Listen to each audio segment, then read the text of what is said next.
there. Look at that. Well, that's a nice one. Yeah.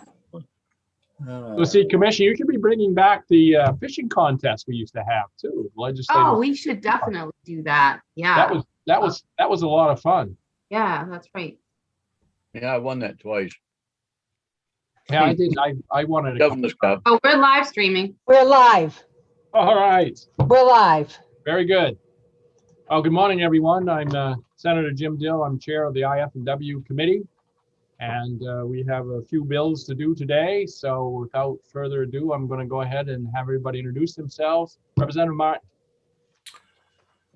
If it's Danny Martin, good morning, Commissioner. I'm sorry, Mr. Chair. My name is Danny Martin. I represent House 150 located in northern Worcester County. Representative Ordway. Yes, good morning. I'm Lester Ordway. I represent District 23, which is most of the town of Standish. Representative John Martin. Hi, John Martin, House District 151, northwestern of Aroostook County. Representative Alley. Thank you, Senator. Thank you, Senator Dill. Robert Alley from down east, District 138, and I have 12 communities that I work with. Thank you. Senator Curry. Hello, I'm Senator Chip Curry, and I represent the 26 rural, coastal, and island communities of Waldo County. Representative Landry. Good morning. Thank you, Senator Dill. I'm Scott Landry. I represent the towns of Farmington, New Sharon, District 113. Representative Mason. Morning, Senator Dill. I'm Rick Mason, District 56 from the great town of Lisbon. Senator Black. Good morning, everybody. Senator Black, representing all of Franklin County and 4 towns in Kennebec County. Representative Hepler. Good morning, Mr. Chair and members of the committee. I'm Allison Hepler, and I represent the towns of Aroustic, Georgetown, Phippsburg, Woolwich, which is where I live, Dresden, and a small part of Richmond. Representative Terrio. Thank you, Senator. Good morning. I'm Tim Terrio. I represent District 79, which is Albion, most of Benton, China, and Unity Plantation. And Representative Lyford. Good morning, everybody. Peter Lyford, District 129, Clifton, Eddington, Holden, North Brewer, and Vesey. Right. And I mentioned I am Senator Jim Dill. I represent Northern Penobscot County, Senate District 5. Our clerk is Linda LaCroix, and our analyst is John Clark. And we have 2 public hearings today and a couple of work sessions. And what we'll do is, as we normally do on our public hearings, we'll start out with the sponsor, any other legislators, followed by the department, and then other individuals wishing to testify either in favor of, against, or neither for nor against, and you will have 3 minutes to testify. And so with that, I'm going to open up LD 404, an act to preserve deer habitat, and that is Chris Johansson, representative. Good morning. Good morning, Senator Dill, Representative Scott Landry, and distinguished members of the Inland Fisheries and Wildlife Committee. I am here today as the sponsor of LD 404. I'm Representative Chris Johansson, House District 145, which is the 18 organized towns between Bridgewater and Sherman. This is a very impressive group waiting to testify on my amendment to LD 404, a concept draft that will protect Maine's deer wintering areas. There have been many small attempts to protect these deer yards over the years. My bill was destined to be one of them until some very knowledgeable, dedicated people saw an opportunity to turn it into something that could save our Maine deer herd for the future. Maine is very fortunate to have such people who are so dedicated to our woods and waters experience. I would like to take this opportunity to thank them all for their efforts, and I'd like to thank this committee for the same reasons. Folks, the situation in North Maine woods is desperate. And this group is destined to fix this problem for the future. And I thank you all again for your efforts. Thank you. Are there any questions for Representative Johansson? Seeing none, thank you for presenting your bill. Thank you, sir. And next is Nate Webb, followed by David Trahan and Jeff Romano. Good morning, Senator Dill, Representative Landry, and members of the Inland Fisheries and Wildlife Committee. I am Nate Webb, Wildlife Division Director at the department, speaking on behalf of the department in support of LD 404. This bill, as you know, was originally a concept and has been replaced with amended language that does the following, and I'll paraphrase a little bit. Number one, it establishes preferential consideration of deer wintering areas identified by the department under the Land for Maine's Future program, and specifies that lands acquired for this purpose must be owned and managed by the department. It also allows Land for Maine's Future funds to be used for the development of a management plan for a deer wintering area on lands acquired for that purpose using LMF funding. Number three, it directs the department to identify areas that are important to the conservation of deer in northern, eastern, and western Maine, and authorizes the department to acquire these lands, which must be designated as wildlife management areas. It also allows the department's deer management fund, which is an existing dedicated fund, to be used to acquire deer habitat. It authorizes the department to prohibit or limit the feeding of deer, bear, moose, or turkey as part of a plan to promote the use of wintering areas by deer. And finally, it directs the department to establish a position in the fiscal year 22-23 biennial budget to coordinate the acquisition and management of deer wintering areas using the Deer Management Fund and federal funds as a revenue source.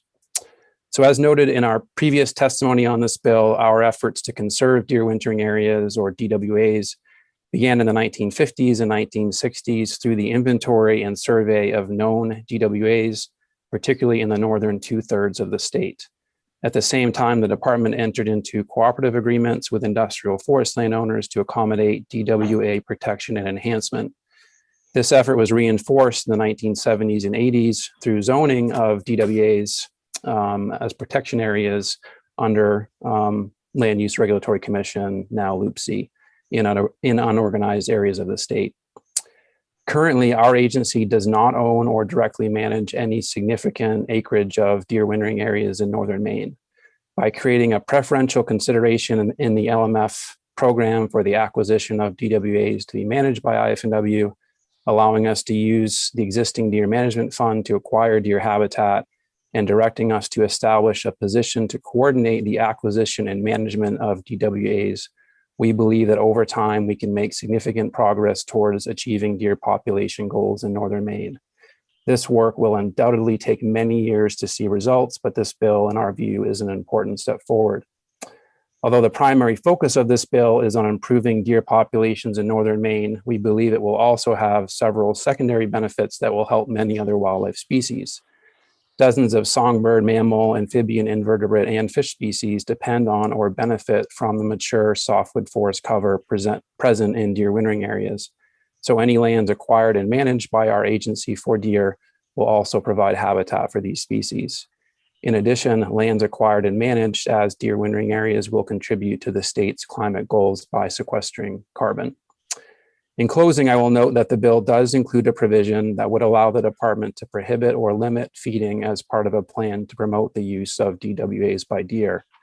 Our understanding is that the intent of this provision is to ensure that feeding does not prevent deer from using an area that contains quality winter shelter and is managed specifically for deer habitat. In practice, our approach would be to work collaboratively with individuals that feed deer to alter feeding patterns in specific areas as part of a broader community effort to return deer to using traditional deer wintering areas. We expect that prohibiting or limiting feeding through a regulatory approach would only be used as a last resort. And I'd be happy to answer any questions at this time or during the work session. Are there any questions? Representative Life. Thank you, Senator. Nate, the words management and enhancement, what would you mean? What would enhancement mean to a deer wintering yard? That's a great question, Representative Lyford. So we have deer wintering area management guidelines that we'd be happy to share with the committee that outline a number of management approaches that we recommend that private landowners use when they're managing their land base for deer wintering areas. There's a number of forest harvest approaches and techniques that can be used to help promote primarily the growth and maintenance of softwood shelter for deer. There's also a number of other components that in our view would be beneficial, such as managing summer and fall habitat through plantings and other habitat enhancements to create browse to improve the year-round condition of deer and the condition of deer going into winter to help improve their survival. Well, that's great. Thank you. Senator Curry. Thank you, Mr. Chair. Mr. Webb, how does this, this looks like this is a significant change to the Lands for Maine's Future program. How can you spell that out? How does that change the Lands for Maine Future program? Yes, thank you, Senator Curry. You are correct. This bill as written would make, essentially establish a new category within the LMF program specifically for acquisition of deer wintering areas to be acquired by and managed by our agency. I would note that would still require there be willing sellers, so private landowners that are willing to sell their land to our agency to be managed for that purpose. So, in our work and in the history of our management of deer wintering areas, that has been a limiting factor. We can't acquire land if there's not a willing seller that wants to do that and make that transaction. So, although this bill would create that new category, ultimately it would be limited by the availability of willing sellers that have land that would meet those criteria. Mr. Chair, follow up. Yes. Yes. Just a request that at the work session, I'd like to hear from the Lands for Maine Future staff. Okay. Representative Martin. Thank you, Mr. Chair. Thank you, Nate. Nate, question. This started out, LD 404 started out as a concept legislation.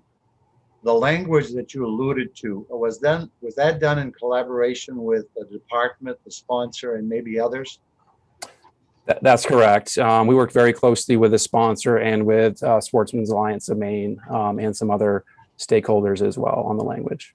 Great, thank you. Are there other questions? Yes, Senator Dill. Oh, there you go. Go ahead. Do you have parcels in mind already that you have preliminarily been talking with landowners about? And if so, how much land might we be looking at? Any idea? Yeah, that's a great question, Representative Landry. We have done some preliminary work just internally working with our regional wildlife staff in conjunction with the discussion surrounding the language that's contained in the bill. And we do have some areas in mind. We have not approached any landowners yet. There are certainly significant areas across northern Maine that historically contained deer during winter and have the potential to do so in the future. But as I mentioned earlier, ultimately, the limiting factor is willing sellers. So that's something that we would have to put much more work into before we would be ready to actually bring any projects forward if this bill were to pass. Very good. Thank you. Representative Lythen. Thanks, Senator. Nate, do you have a contact person that a landowner would contact as yet? Has that progressed to that? Or have you always had a contact person if somebody wanted to sell some property to the department? Thank you, Representative Lightford. That's a great question. We do. So our regional wildlife staff have very close relationships with the landowners in their region. And so that's certainly one avenue by which a landowner might make contact with us. We also have a position in our Augusta headquarters that coordinates acquisition projects for the agency. But we have pretty, positive relationships with most of the major landowners in the state, and there's multiple ways by which they could reach out to us and make contact if they were interested in selling a parcel. Reason I say that, the Katahdin Charities Incorporated, Boy Scouts of America, had reached out to Jim on a 600-acre piece that we were looking to sell, but we never heard back from him. So I didn't know if there was somebody specific that needed to be contacted, but that gives me, what you told me gives me the right idea, right direction to go in. Thank you. Sure. Are there other questions? All right. Thank you for your testimony this morning. And next is David Trahan. The Honorable Senator Dill, Representative Landry, members of the Inland Fisheries and Wildlife Committee. My name is David Trahan. I'm the Executive Director of the Sportsmen's Alliance, Maine Institute for Legislative Action, testifying in enthusiastic support of LD 404, an act to preserve deer habitat. This is a SAM ILA bill and our highest priority for the session. We would like to thank Representative Johansson for sponsoring this important bill and asking the SAM ILA to spearhead an effort to protect deer yards in northern, eastern, and western Maine. Since this concept draft was introduced, several groups and individuals contributed to the proposed amendment. We would like to thank the governor's staff, particularly Tom Abello, Jeff Romano from Maine Coast Heritage Trust, the Nature Conservancy, Inland Fisheries and Wildlife, especially Wildlife Division Director Nate Webb, Representative Terrio, and respected deer biologist Jerry Levine for their contributions to this draft. In the 1950s and 60s, the Maine deer population was at a healthy level statewide, and white-tailed deer were the foundation and cultural anchor of many rural communities. Coyotes were someone else's problem, and if you wanted to hunt big bucks in Maine, you went north. Since that time, things have changed dramatically. White-tailed deer have been almost eradicated in parts of northern Maine. Coyotes are well established throughout Maine, and the line where deer populations remain healthy continues to sink southward. Three things have changed since the glory days. Coyotes and black bears have expanded their populations and established themselves as the top two predators of deer in deer wintering areas on the landscape, and have shrunk, and I should say DWAs on the landscape have shrunk from 12% of the land mass to 3%. In our opinion, this dramatic decline in deer wintering area is a major factor in the overall decline of deer in rural regions of the state. Predation is a close second. IFW currently owns 100,000 acres of wildlife management areas with very limited deer wintering areas. This legislation, and I'm going to stop here and then finish up my testimony so I can answer Senator Curry's question. When I started working on this bill, I asked the stakeholders involved to go big or go home. I asked this committee to do the same. This bill is crucial to restoring deer throughout Maine. It has the potential to bring economic growth for communities in desperate need, and if successful, bring a keystone species back to its historic range. I wanted to speak to Senator Curry's question related to the LMF program. Senator Curry, in the last bond, which I helped negotiate, Jerry Levine, our consulting biologist, and used to be the deer biologist for Inland Fisheries and Wildlife for, I believe, over 30 years, helped draft language that was supported by the conservation community. You're going to have a speaker in a moment who can elaborate on that further if you'd like, that prioritized the purchase of deer wintering areas in LMF projects. So this has existed for some time. In the last bond, there were, I believe, 3 parcels that were purchased using LMF money, were designated as deer wintering areas. Unfortunately, that language, because of, and I'd rather not get into all the details, was relatively weak. And we wanted to strengthen the language to give clear direction to the department and ensure protections on the purchases prior to sale, to have protections built into the deed once the land was purchased by the department, and then gave them clear direction on how to manage it going forward. There is one more item that I think is critical to this discussion. One of the problems with depending solely on the LMF program is that we've seen in the last decade, it is sometimes difficult to get bonds. The deer management account that was established over 10 years ago, I helped, when I was on the committee you're serving on, I helped create it for the purposes of helping to manage predation as well as deer habitat. We're amending that account, but it also needs funding. I wanted to put a funding mechanism in this bill, but because of the controversy associated with the funding mechanism, I did not put a fee increase or a potential funding source in this bill. Right now, there's discussions, and I think the beginnings of a stakeholders group to examine the antlerless deer permit system. We believe there's a way to generate significant revenues through that system. And we would ask the committee to send a letter to that group, asking them to examine that system and any potential sources of revenue that could be generated, and then targeted to the deer management account. That would then allow that to have an ongoing stream of funding. And in years when LMF possibly didn't get bonding, the department's program would continue to move forward, and they could have a stable funding source that then gave landowners the confidence to engage in long-term discussions around selling their deer yards to the department. Can you So I finish hope up? that answers your question. Yep. Yeah, I Thank you. hope that answers your question.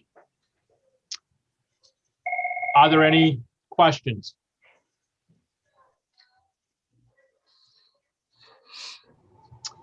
All right, seeing none, we'll move on to Jeff Romano. Great, thank you. Senator Dill, Representative Landry, and members of the Joint Standing Committee on Inland Fisheries and Wildlife. My name is Jeff Romano. I'm here to provide testimony on behalf of Maine Coast Heritage Trust in support of this bill. Although MCHT is supportive of the entire proposal, my comments today are focused on the bill's proposed changes to the Land for Maine's Future program, a program that we helped start back in the late 80s, and we've been strong supporters of the program over the last 30 plus years. In 2012, we joined with the Nature Conservancy and the Sportsmen's Alliance of Maine to add deer wintering areas to the list of LMF's conservation priorities.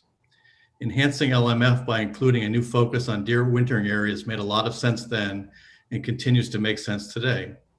In addition to being a critical piece of restoring white-tailed deer populations in northern, eastern, and western Maine, these mature forests also provide valuable habitat to countless other game and non-game species, and they're also are very effective at sequestering carbon. The language in LD 404 improves upon the effort started in 2012 in two important ways. First, it correctly empowers the Department of Inland Fisheries and Wildlife to take the lead. This wasn't the case in 2012. This will better ensure that lands conserved for deer wintering areas fulfill the objective. Of similar importance, the bill also provides funding to the department so they can effectively manage these resources once conserved. LMF has always had an ability to adapt to changing circumstances. More importantly, the program has a long track record of providing conservation benefits to broad and diverse constituencies. This bill is just the latest chapter in the program's successful history. While LD 404 is a step in the right direction, without a significant investment in the LMF program, the ability of this legislation to succeed will be very limited. It has been nearly a decade since voters have been asked to support an LMF bond. We look forward to working with this committee and your colleagues over the next few months to enact legislation to direct significant funds into the LMF program so that deer wintering areas are protected, along with working waterfronts, community parks, multi-use trails, working forest easements, water access sites, and countless other special places across Maine. In closing, we encourage the committee to vote ought to pass an LD 404, and I'm happy to answer any questions. Are there any questions? All right, seeing none, thank you for your testimony. Thank you very much.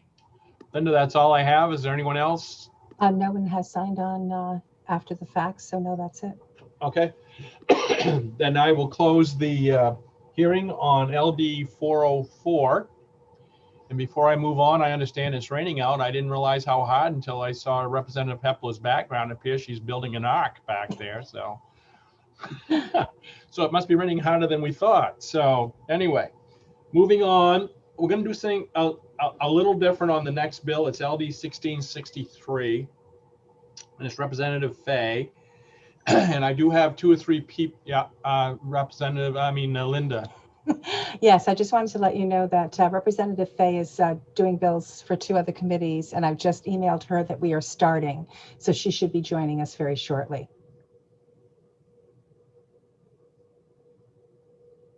As soon as she gets here, we'll stop. But what we're going to do, and I will say it again when she gets here, is this was a really short notice on this bill. We just received the bill. and immediately scheduled it for today because we're kind of running out of time. So what I will do is we will have a regular public hearing today, but I will not have the work session today.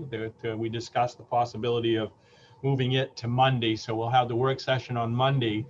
And if anybody missed today because of the short notice, they can testify again, or allow them to testify on Monday at the very beginning of the work session.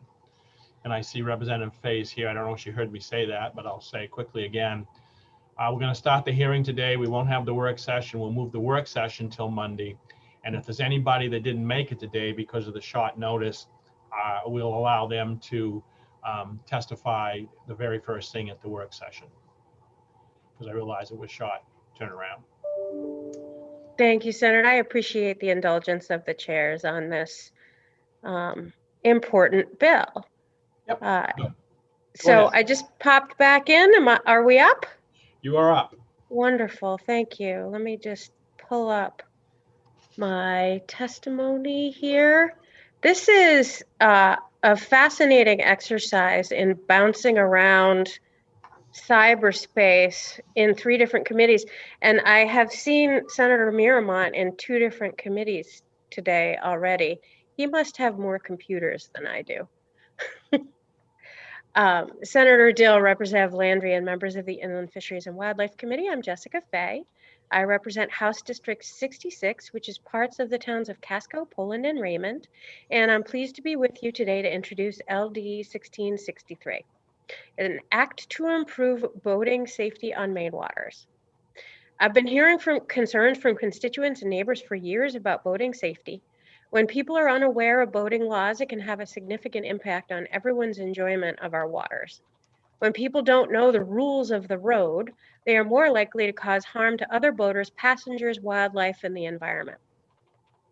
I know that this session, this committee has heard a number of bills already that actually might have been unnecessary if those of us out on the water understood the laws and responsibilities that come along with operating motorized watercraft. This bill's goal is to make sure that new operators have the knowledge of those rules so that they and the people, property, and natural resources around them remain safe and unharmed. Let's see, whoops, hang on a sec, my screen just went berserko. So what we want to do is make sure those who don't already have an understanding of boater safety are exposed to them before they operate motorized watercraft over 10 horsepower. If someone over the age of 16 passes the course, they can operate a motorized watercraft without supervision. What isn't in the bill is a requirement that temporary visitors pass the course, though if that's something the committee would entertain, I'd be happy to see that in the bill as well. I've left the design and other specifics about how the course should be administered to department rulemaking, though I envision an online course similar to what New Hampshire requires. We've already got laws and rules in place that should be followed, but there are a few ways for people new to Maine or to our boating laws to learn about those laws unless they really seek them out. By requiring a boater safety course, we can be sure that people have read and understood the laws and that this will likely save lives and property. I know that there will need to be some changes made. I know that DMR has some concerns, and I am 100% sure that IFW can make the bill better, and I certainly hope the committee will consider those suggestions. I know we all have stories about unsafe boating and how that impacts us and our constituents. Whether it's someone who didn't understand what a marker buoy means and they fetch up on a rock, or you know, someone not understanding that they need to give 200 feet for headway speed so that we don't damage the shoreline or harm swimmers. So as more and more people come to Maine to enjoy our resources, I know it will take a little bit more effort to help them understand Maine's boating laws so that we can all continue to enjoy our time on the water, regardless of whether we're paddling, fishing, sailing, or just sitting on the dock watching the world go by. Thank you so much for your time and attention, and I am happy to try to answer any questions. Are there any questions for Representative Fay? All right, seeing none. Thank you for your Thanks. testimony. Thank you. Next is Colonel Scott. Good morning, Senator Dill, Representative Landry, and members of the Inland Fisheries and Wildlife Committee. I'm Dan Scott, Colonel of the Maine Warden Service at the Department of Inland Fisheries and Wildlife, speaking on behalf of the department in support of LD 1663. This bill creates a mandatory boating safety course requirement for individuals born after January 1st, 2002 for the operation of motorboats over 10 horsepower and beginning January 1st, 2023. The bill establishes a minimum age of 16 for operation of a motorboat over 10 horsepower and requires the department to establish a program for boating safety education certification. This bill additionally requires a mandatory boating safety course for an individual born after January 1st, 2002, who operates a personal watercraft. Mandatory boater education has been a topic that has been discussed in Maine for more than 25 years. It was a recommendation in the final report of the Great Ponds Task Force in 1999 that was never implemented and is a national issue that is the focus of the National Association of Boating Law Administrators. Previous studies by the National Association of Boating Law Administrators shows that states having mandatory or enhanced boater education programs in place the longest have lower rates of boating fatalities. States with no education have the highest fatality rates. Boater education today has expanded well beyond just a safe operation of a boat. The Association of Boating Law Administrators education standards, as an example, include trip planning and preparation, equipment requirements, emergency response, environmental concerns, and many more. Today, boaters nationwide have a wide variety of online options to obtain high-quality education. The department currently has links to 3 online courses on our website and a schedule for in-person boater education courses supported by our recreational safety boating program. This is a change from 25 years ago, and that is why the department supports the principles of LD 1663. This committee has considered several bills this session relating to boating behavior, boating impact to property, wildlife, the environment, and overall tolerance with various types of noise, motors, operations, etc. The department offered education as a potential solution during many of those discussions. The department feels that LD 1663 offers an opportunity to develop a robust boater education program in Maine to address many of the issues concerning our citizens and visitors who recreate and live near our inland and coastal waters. We do still need to look at financial impacts related to startup costs and administrative costs. Our staff have already spoken with several companies who do provide NASBLA-approved online boating courses for other states, inquiring about enhancements regarding invasive species transmission, awareness of wildlife and environmental impact, and courteous behavior towards personal property. We look forward to discussing the details with the committee and the Marine Resources staff and would be glad to answer any questions now or during the work session. Thank you. Thank you. Are there any questions for Colonel Scott? Okay, seeing none, I'll move on to Deirdre Gilbert.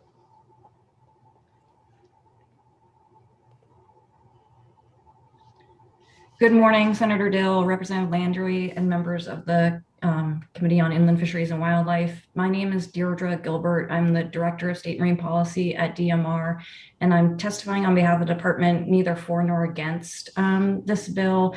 And mainly my goal was just to bring to your attention potentially a few impacts to existing practices in the commercial fishing industry.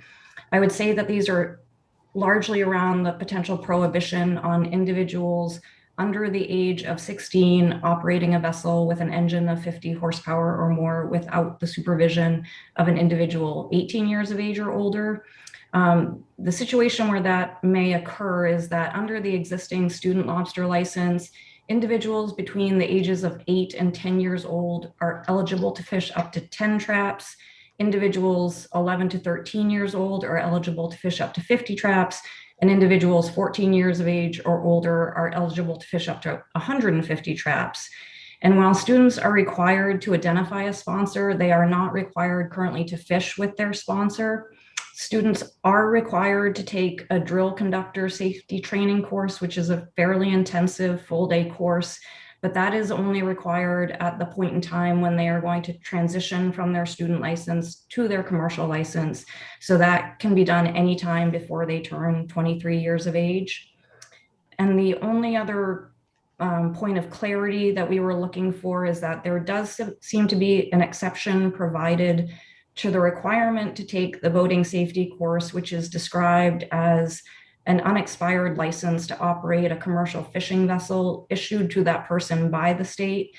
And for clarity, DMR just wanted to confirm that that is meant to include any commercial fishing license that is issued by DMR. This is very much a nuance, and I think it's just the wording, but we typically think of our licenses as licenses that authorize somebody to take marine organisms rather than licenses that authorize someone to operate a vessel. But if that is what is meant there, then I think that would be very helpful. And that is all I had. Thank you. Are there questions? Seeing none, we have switched the work session till Monday. I hope you would be available for that. So if we have questions over what you just presented, we can discuss it. Thank you. Okay, thank you for your testimony. Next is, let's see, who do I have next? Don Kleiner.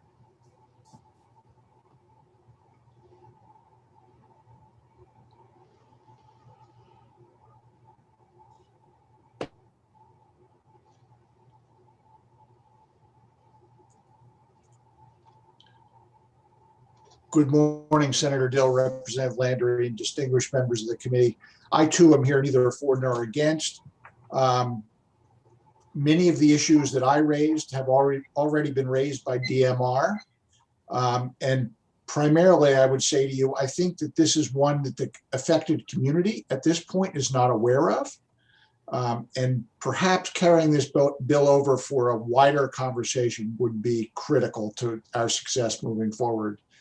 The other thing I would point out, and I think that's been driven home pretty strongly in the last couple of weeks, is broadband access is very limited in the state of Maine, and frankly doesn't work a good part of the time. So defaulting to an internet course may not be our best strategy at this moment. I think that will get better over time, but certainly in the short term, that's not going to work for us in any broad sort of a way.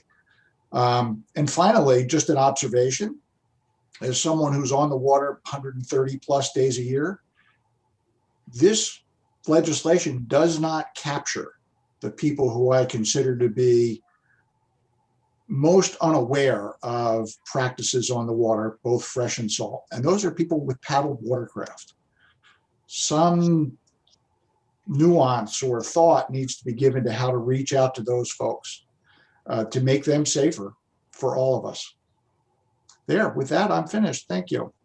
Thank you. Are there questions? Representative Hepler. Thank you, Mr. Chair, and thanks, Mr. Kleiner. So would you favor something like, you know, starting this in a year or so, or I think it already is a year or so, but like further down? Yeah, I think Representative Fay has made a pretty good effort here, but I think further conversation with the affected communities makes sense. And full disclosure, guides are already called out here. So I'm sort of just trying to be helpful to the committee to make sure everybody's included that needs to be. Thank you. There are other questions? All right, seeing none, thank you for your testimony. Thank you, Senator. Linda, is there anyone else left to testify on this bill? Yes, Colin Holm. I've brought him in already. Okay. Good morning. Good morning. Senator Dill, Representative Landry, distinguished members of the committee. My name is Colin Holm, and I'm the Executive Director of Lakes Environmental Association. We cover over 40 lakes in the Sebago Lake region of Western Maine and run the Maine Lake Science Center. Our organization strongly supports this bill. Our lakes and ponds are getting more crowded every year, and the size and horsepower of boats is continually increasing. Most of the boats on the water are fiberglass hull in our area, over 20 feet in length and over 100 horsepower. Many are much larger. While small aluminum fishing boats are still common, they are in the slim minority in our area. Many people have little to no understanding of boater safety or boater etiquette. I have seen the effects of this firsthand. They go right next to you, cut you off, turn to the left when they're coming straight at you, ignore marker buoys, and go right up next to the shore at full speed. It's dangerous for the operator, and it is equally dangerous to other lake users. And we have seen the consequences in our area where people have been seriously hurt or their lives have been lost because of careless boating. This bill is going to affect our organization. We hire and train young people to do milfoil control, do water testing. This is a requirement that we will have to deal with, but we still fully support it because it improves safety and it makes sense. This bill is, the Maine Boater Guide is an excellent handbook and covers all the essentials for boating etiquette, basic safety, alcohol, invasive species prevention. You can read it in under an hour, and even experienced boaters get something out of it. This bill is written so that it phases in boater certification. I'm sure Representative Fay had it crafted this way to help increase its likelihood of passage. I applaud this measure because it is a step in the right direction. However, I agree with Don Kleiner that it does not address the majority of users, but I agree in a different way. This is because it will take decades before a significant percentage of boaters will obtain certification. Because of this, I would encourage the committee to consider removing the age threshold and having this law apply to everyone who operates a boat. In my experience, most boats are owned and operated by individuals who are 40 years or older. Boats just cost a lot to own and operate. It's older people that own them. If the committee seriously considers this idea of removing this threshold, maybe a slightly larger horsepower exemption could also be considered. I know that New Hampshire has a 25 horsepower exemption before requiring boater certification. In closing, this bill just is common sense. You need a license to drive, but out on the water where there are no lines to guide you and hazards can be an inch below the surface, there is no training or competency requirement. This needs to be addressed and corrected, and I hope your committee will vote off to pass. Thank you so much for your time, and I welcome any questions. Are there any questions? All right, seeing none, thank you for your testimony. And again, I would remind folks that we'll move the work session on this until Monday, and we will allow more people to testify at that time. All right, with that, I will close the work session on LD 1663.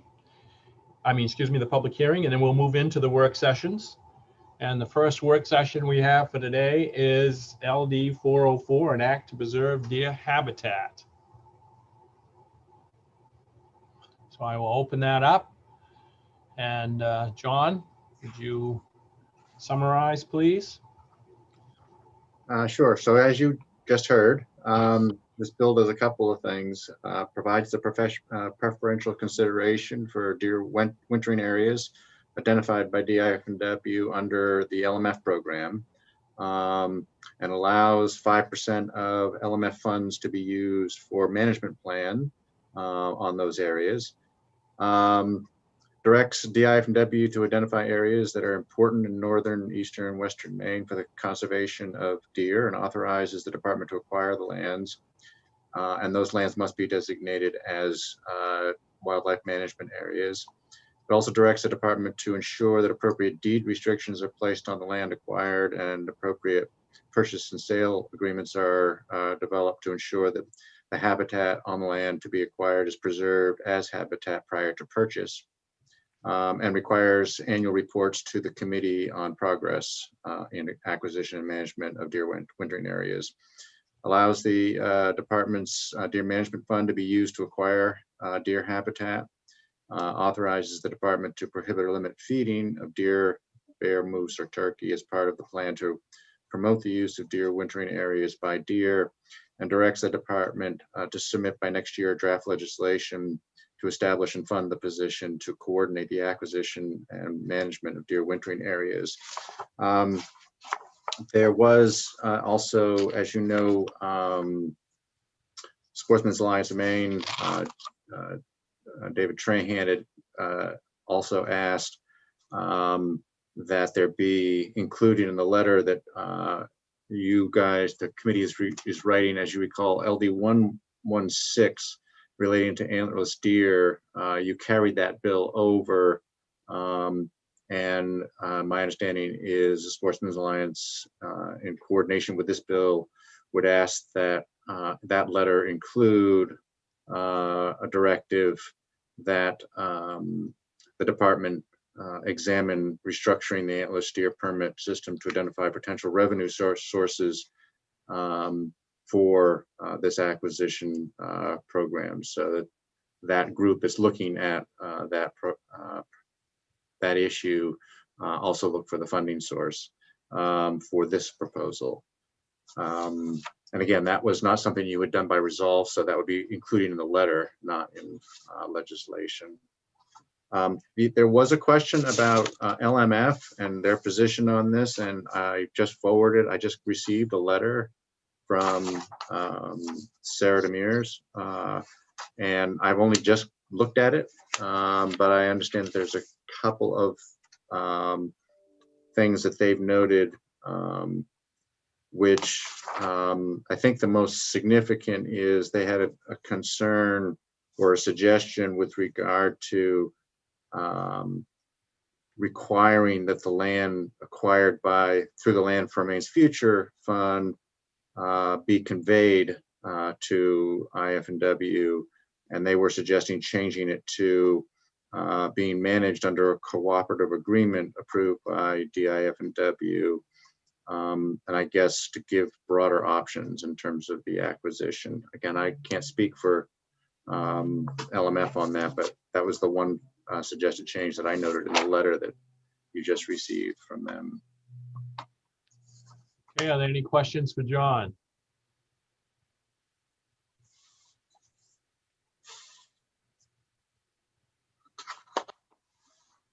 Is Nate Webb, are you still here? Yes, I am, Senator Dill.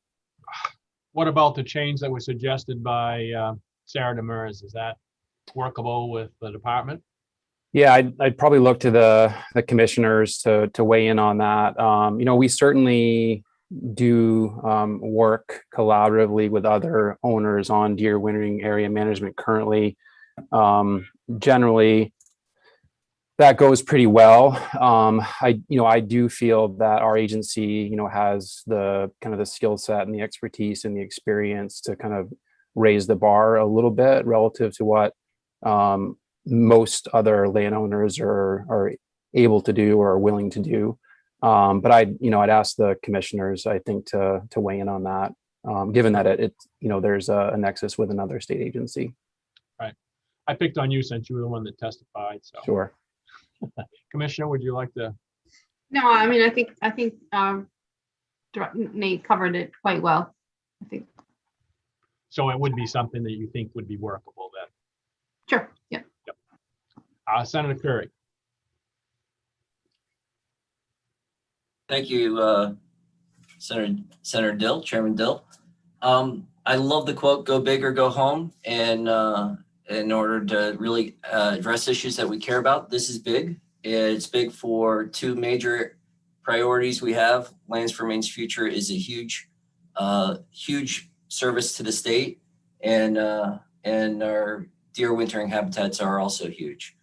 I am uncomfortable with how little testimony we've received and how little time I've had on this.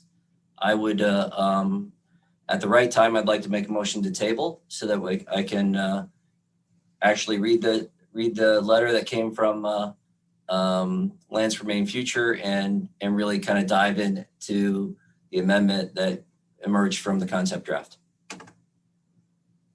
Other discussion, questions anyone has? Representative Danny Martin. Yeah, thank you, Mr. Chair. I'm not sure, Senator Dill, if you folks have had your recent chairs meeting and the discussion about the clock ticking. And I'm not sure if, I know a tabling motion has not been made, but I think we need to move forward here. Like I said, our presiding officers have really asked us to seriously consider not doing a whole lot of work with concept legislation and tabling motions. I just want to share that with the committee. Right. Yeah, we've discussed it. We do have one more meeting scheduled, which is Monday. It's, you know, we could table it and take it up then, just as we did with 1663. We've got a couple other things there. John, what does our schedule look like for Monday, just out of curiosity? So at this point, you're going to have the hearing on LD 883, the Endangered Species Bill, and the work session after that. That's the joint one with Marine Resources. And then, as you just said, you've moved the work session with a little bit more public hearing on LD 1663. And that's what you have so far. So you could add this to it if you wanted to. Yeah, I mean, we could easily do that.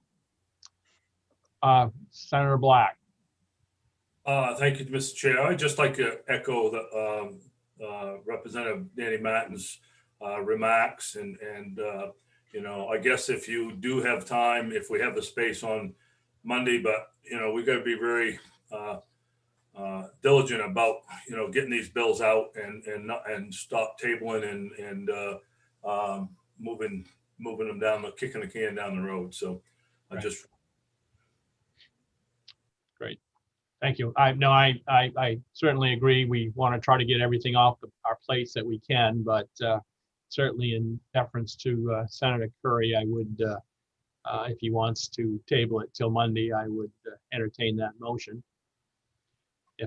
But I'll continue with discussion if anyone else wants to add anything to this before I call on him to table it until Monday. All right, Senator Curry. Thank you very much, Chairman Dill. I will make a motion to table. Okay. We will take it up on Monday, though. Is there a second? Second. It's been moved and seconded. All in favor, just raise your hand. Opposed?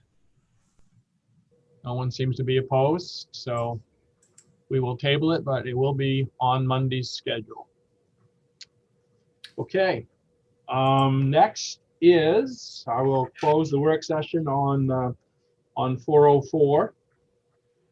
And we will move on to LD 1265, an act to control the means of hunting coyotes. John. Okay, so this is the bill that you recently heard. And I'll just quickly go through the various pieces. I can describe them in more detail if you're interested. But it would, first of all, prohibit dogs to be at large when used for hunting. It would remove the exception that's under current law. And then with regard to hunting dogs for using dogs and hunting coyotes, it would specifically prohibit the use of dogs and hunting coyotes. It would also prohibit the use of bait in hunting coyotes, and also prohibit night hunting of coyotes. And in addition, it would make it if you were convicted of hunting with dogs at night or the use of bait, hunting coyotes with those, you would be subject to a 1-year hunting license revocation. The other two pieces to just remind you of are you have passed LD 770 as amended, which is directing a stakeholder group to examine the issues associated with hunting dogs and civil trespass. And IFW had indicated in its testimony that it's in the midst of an effort to update its coyote management plan, and that will include a discussion of the issues raised in the bill.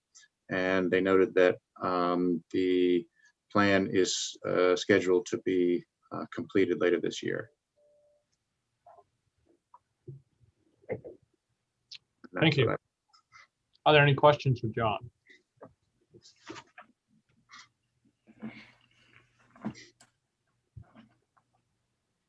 Is there anyone you need to hear from?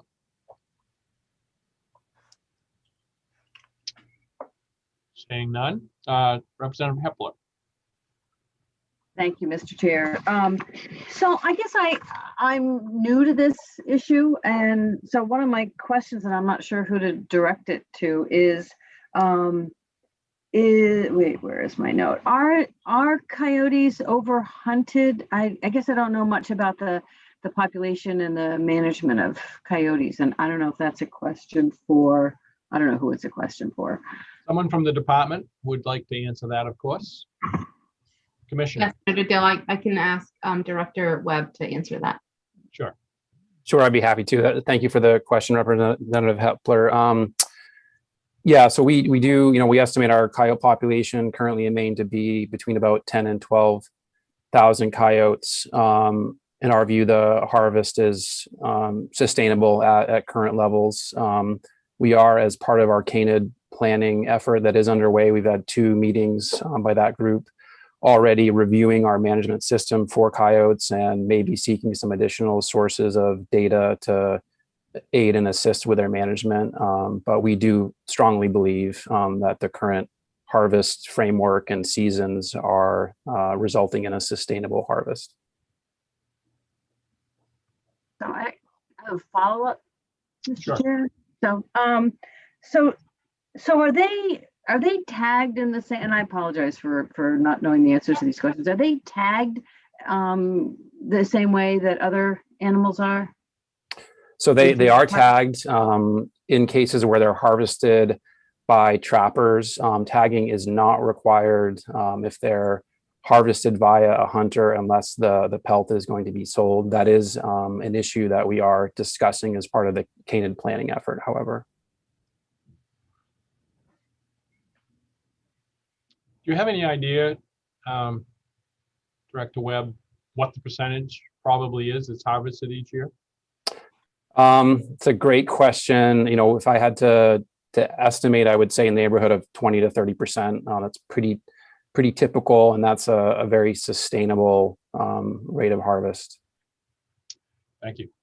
Senator Curry. Thank you, Mr. Chair. Thank you, Mr. Chair.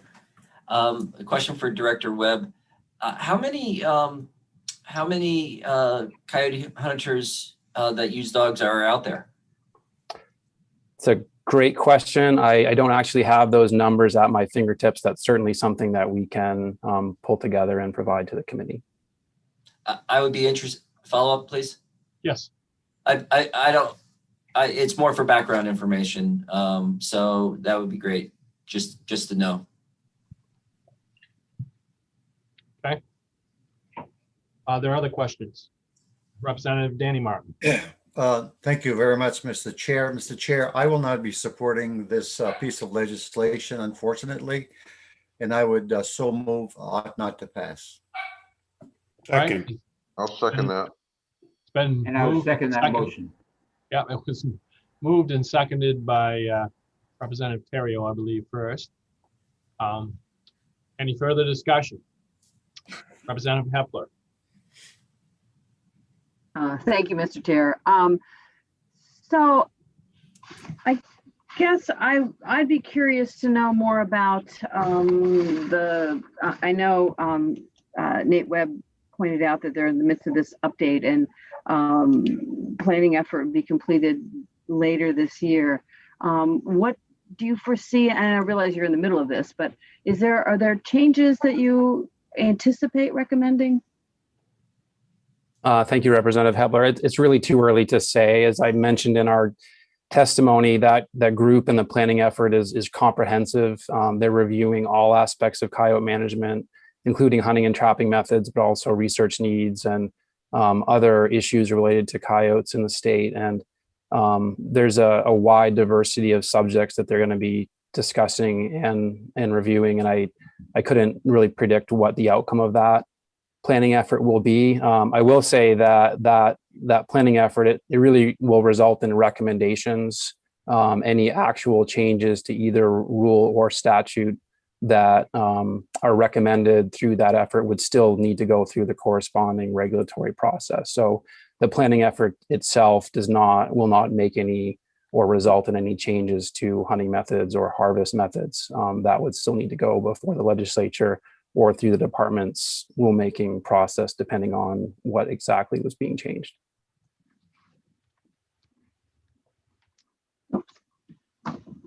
Commissioner, would you care to comment?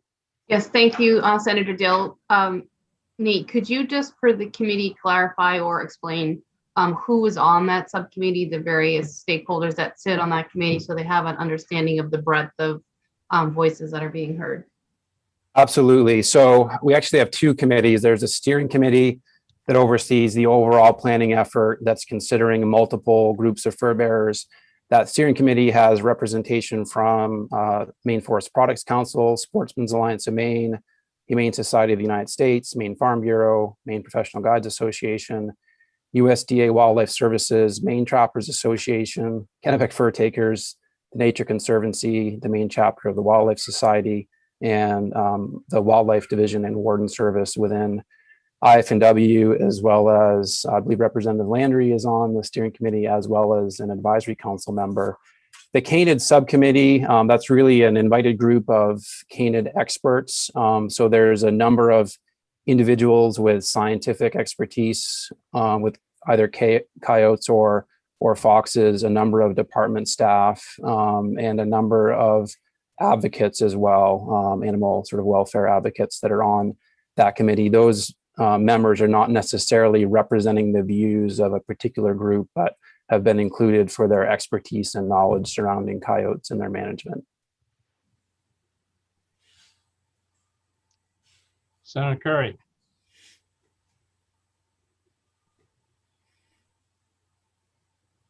You're muted, Senator. Thank you. Thank you, Mr. Chair. I see that the bill sponsor is here. I would wonder if my question to him is it okay to ask a question now that a motion has been made? Yeah, sure. It's discussion still, so. Okay. I just wanted to, Senator Meermont, thank you for being here. You heard all the testimony along with us also. After having heard all that testimony, any thoughts on this bill? Oh, thank you, Senator. Thank you, committee.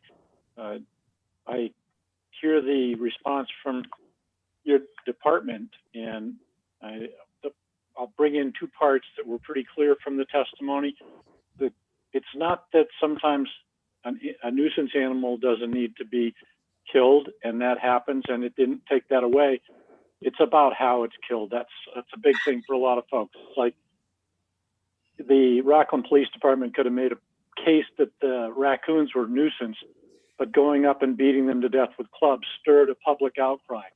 So does the way that they're doing coyotes. So there was that. But the thing that brought me to this in the first place was the two accounts of repeated trespass with dogs that was legal even after trying to have it stopped. So as long as those are answered, that's a big start. But and I brought another bill a couple of years ago about wild turkeys, and that was the same answer. The department's studying it and about to make some changes. I guess I didn't specifically ask for a report back and can go and look and see if that was done. That's the only things that struck me in this conversation as being a little absent, but thank you, Senator. Are there other questions, discussion? All right, seeing none. Linda, would you please call the roll? Ought not to pass. Yes, thank you. Starting with Representative Lyford. Yes. Representative Mason. Yes. Representative Hepler. Yes. Senator Curry. Yes. Senator Black. Yes. Senator Dill. Yes. Representative Landry. Yes. Representative Theriault. Yes. Representative Danny Martin. Yes. Representative Ordway. Yes. Representative Ali. Yes. Representative John Martin. Yes. So that is 12 in favor, 1 absent. Okay, so ought not to pass. It's, 12 in favor, 1 against. Senator, may Yes. I ask who the second was on that? I missed that. I think it was Representative Terrio. Okay, thank you. I thought he made the motion. All right, I'll close the work session. Thank you. And we'll move on to LD 1376, an act to clarify and enhance Maine's fish and wildlife laws. John? Just a clarification on the last one. Did you say there was 1 against? No, 1 absent, I believe. Absent. Okay. Yeah, I thought. Okay. I may have misspoke, but I meant absent. Absent. Okay. So this is the department's omnibus bill. I'll go down quickly through the various pieces. Section 1 just simply corrects a cross-reference, and Section 2 is correcting a conflict. Those are sort of errors bill kind of corrections. Section 3 removes a provision that relates to moose permits in road safety management areas, which the department no longer uses, and it's obsolete, so they're removing that section. Eliminates the requirement that moose hunters complete a questionnaire. The IFW again has indicated they don't do that anymore, so that's obsolete. Section 5 provides that a person who is lawfully killed and registered a wild turkey may sell the plumage, wing bones, beard, and lower legs of that animal. Again, the IFW is indicating that's just a clarification of the current law. Section 6 provides that a person may not sell any live wildlife unless otherwise authorized. Section 7 provides that a person, this is the provision having to do with non-resident junior fishing licenses, which are no longer issued. So again, this provision is just removing an obsolete provision related to that. Section 8 is removing an incorrect cross-reference that suggests that you could get a license to sell gift-based fish or gift smelts, which you can't under the current law. So it just removes the cross-reference that was suggesting that you could get a license to do that. Section 9 adds 2 towns, Detroit and Burnham, to the Plymouth Bog Wildlife Management Area. Sections 10 and 11 add Pleasant Bay Wildlife Management Area in Washington County to the list of wildlife management areas. Section 12, the department is asking to have removed from the bill. That was one that had to do with exempting foreign watercraft from the requirement that they obtain a certificate number from the commissioner. Apparently that was an error, and the department would like that section removed, so keep the current law. Sections 13 and 20 are making the terminology with regard to taillights consistent between snowmobiles and ATVs. Right now, the terminology is taillight in one instance and lamp in the other, and they're changing them both so they say taillight. And it also is making it clear that it's a red light that's visible at a distance of 100 feet. Right now, the ATV law does not indicate the color. Snowmobile law indicates the color. So this would again make it consistent. So in both cases, taillight, red, visible from at least 100 feet. Sections 14 and 21 remove some cross-references in the law relating to prohibiting snowmobiles or ATVs within 200 feet of dwellings, nursing homes, convalescent homes, and churches. The cross-references are really to provisions that don't really relate to that operation, failing to stop in a public way before entering a public way, and failing to yield the right of way to vehicles while operating in the public way. So it's just removing a couple of cross-references that don't seem to make a whole lot of sense, and so they're kind of cleaning that up. Section 15 corrects a cross-reference in the ATV. Section 16 corrects a reference to June 31st to June 30th. You've already dealt with that in another bill, so I think you can take section 16 out of the bill. That's already been fixed. Section 17 is again a non-substantive change governing to the language of law governing registration of ATVs by members of the armed forces. It also adds a provision to that section that says that the registration fees for the registration of such an ATV would be allocated as if the person registering the ATV was a resident of the municipality where the member is stationed. So I think that's a clarification there. Sections 18 and 19 remove incorrect cross-references.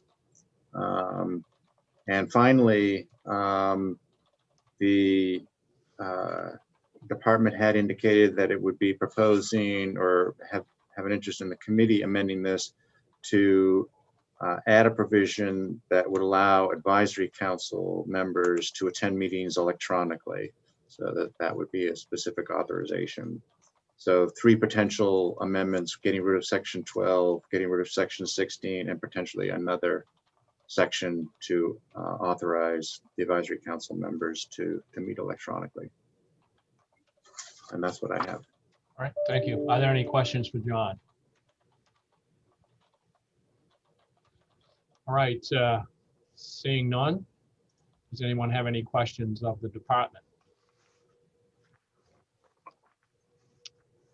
Seeing none, I will entertain a motion. Representative Landry. I'm assuming you said ought to pass as amended, but you got to unmute yourself to say that, please. Representative Landry, you're muted. I'd make a motion ought to pass as amended. Ought to pass as amended, and it's been seconded by Representative Landry. All right, any further discussion? Seeing none. Linda, yep. Just to make sure, I'm sure that still the all 3 amendments, that taking out the 2 sections and adding the provision with regard to the advisory council. Representative Theriault, yes?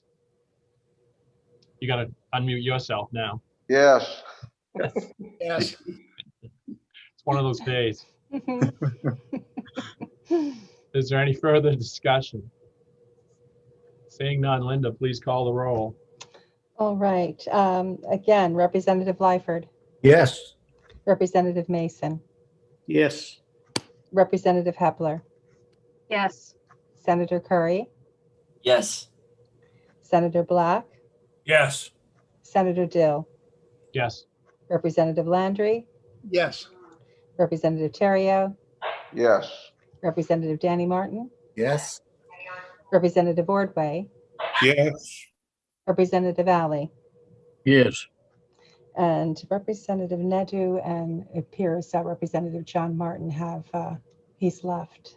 So that would give us 11 in favor and 2 absent. Okay, on LD 1376, an act to clarify and enhance Maine's fish and wildlife laws ought to pass as amended. Passes 11 to 0 to 2 absent. With that, I will close the work session on LD 1376, and I will turn back to John to see if he has anything else to add. The only thing is I just wanted to remind you that I did send fiscal notes and make sure that if there were any questions about those, just let me know, particularly that LD 943 was the tagging bill unanimous committee report, and that was a cost absorbed. So I don't think there's any big issues there. All right, any questions for John? Linda, do you have anything for us? I just have a question on 1265. If Representative Theriault was the second, who made the motion? I'm sorry I missed it. There's a lot of distractions today. I believe I did, Mr. Chair. Danny did, yeah.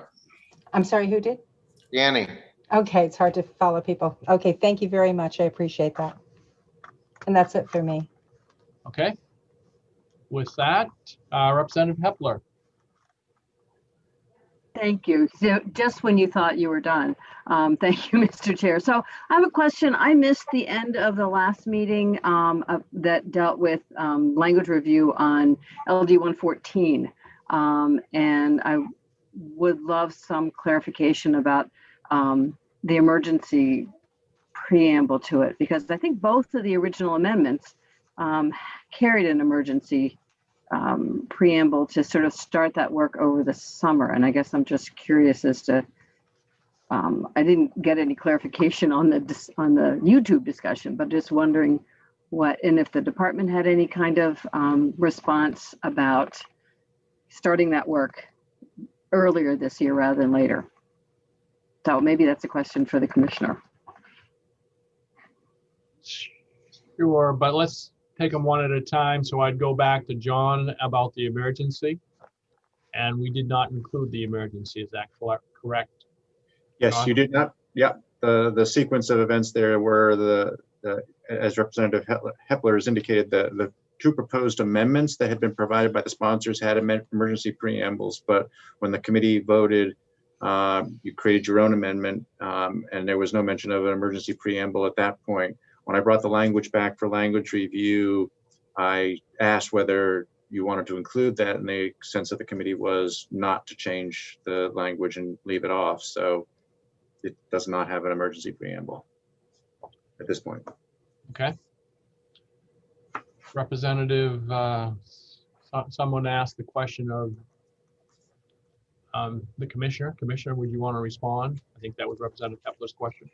Yes, certainly, Senator Dill and Representative Hepler, thank you for your question. I believe that the department understands the direction from the committee and can move forward with the group as the committee directed, you know, as soon as we would start working this summer. Senator Curry. Thank you, Mr. Chair. I think I missed that in the that we lost the emergency clause on that, and I think the and so I'll just ask the question: has it been reported out, and is it already? I'll ask John. John, I don't believe that's been reported out yet, has it? It has not been reported out yet. So the discussion that we did have, though, well, go ahead. I will. Senator Curry, did you want to have a follow-up? I think the people certainly have reached out to me and saying, hey, if these sound limits are okay in 3 months, can we have them start sooner so that they're less impacted over this summer? And sorry. And so what's that? That's someone. So I just wanted to see if we were interested in reconsidering or and to add that emergency clause, or I wasn't part of that discussion, so maybe there was more information on that. Okay, Representative Danny Martin. Yeah, thank you, Mr. Chair. John, what was the vote on that bill? It was unanimous. It was.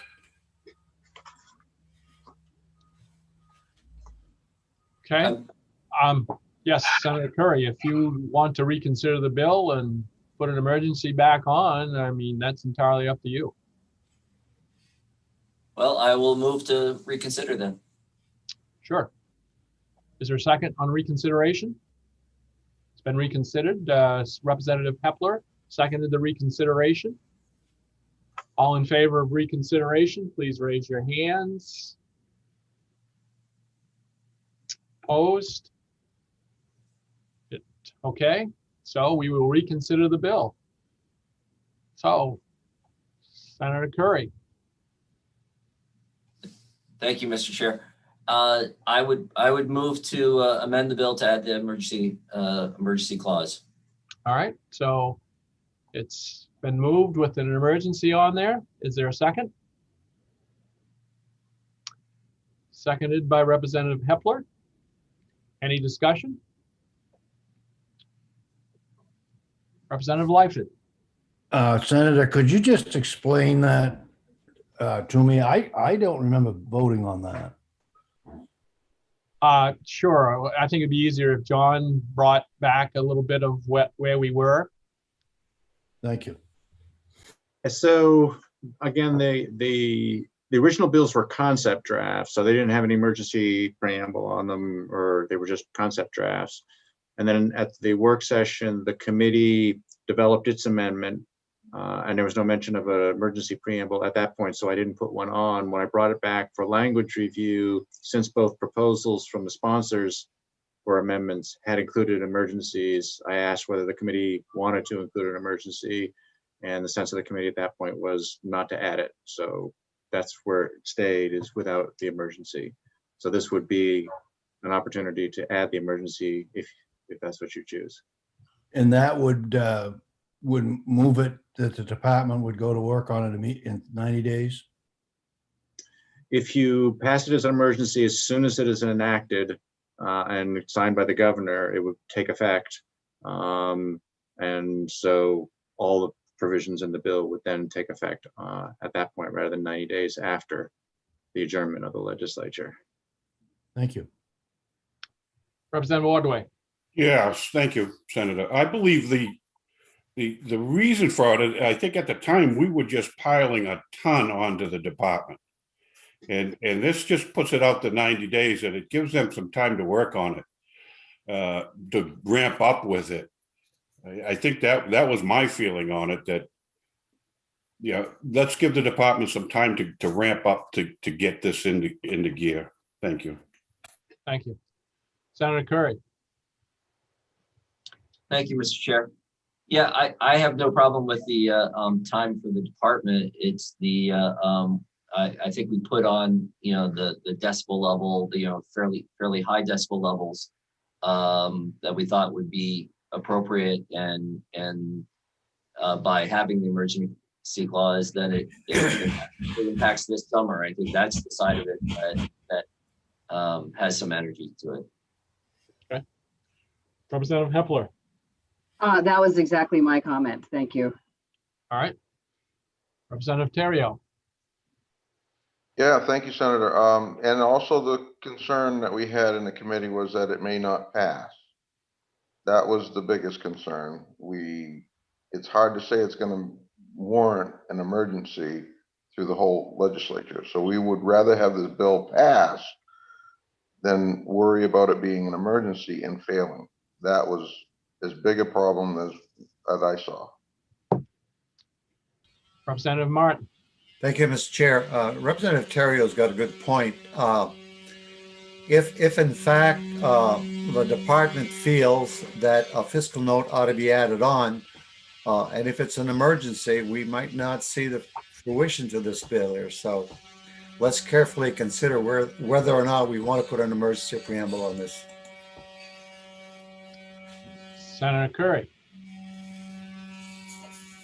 Thank you, Mr. Chair, and thank you, Representative Terrio and Representative Danny Martin. I really do appreciate that, because I think I would rather have a unanimous report without the emergency than I would have a divided report with the emergency. So if we don't have it here, then I'm happy to leave it off. So I think a unanimous report would be stronger to have. Representative Hepler. Thank you, Mr. Chair. Yeah, I kind of share those concerns, and also to kind of paraphrase what the commissioner said earlier, is that they do seem to be working on that. We'll plan to work on this and not necessarily wait the 90 days anyway. So we have that also. So.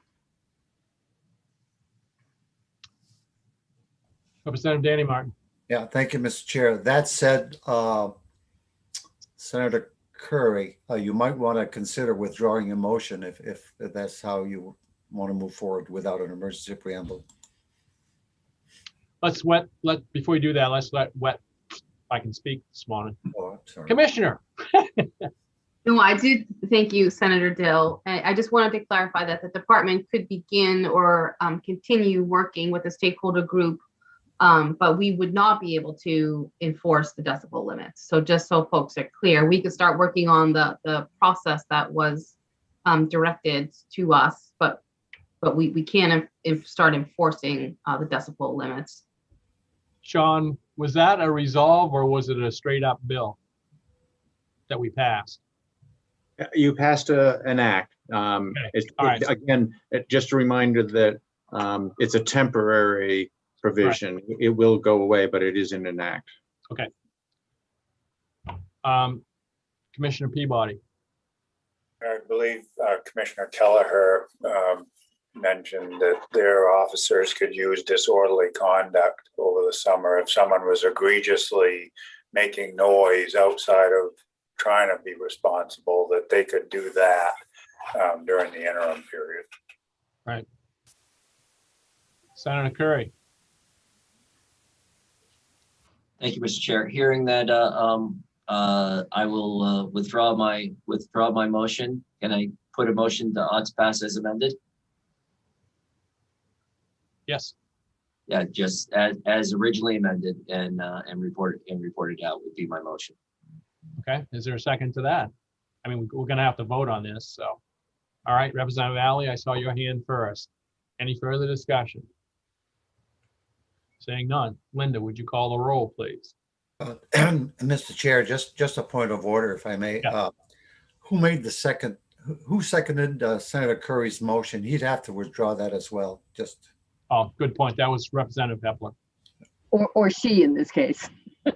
Yes, I'll withdraw. I'll agree. Any further discussion?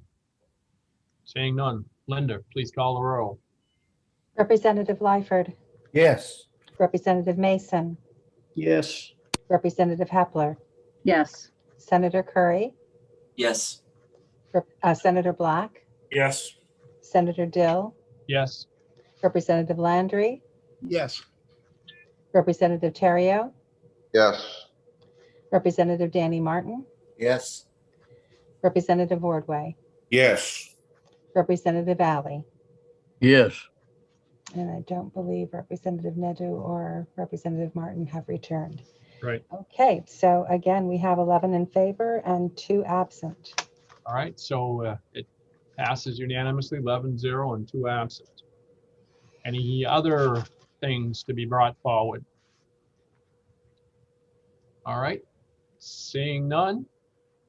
We'll see everybody on Monday. Can I have a motion to adjourn? Representative Terrio, followed by seconded by Senator Curry. All in favor, just raise your hands. Thank you all. None opposed.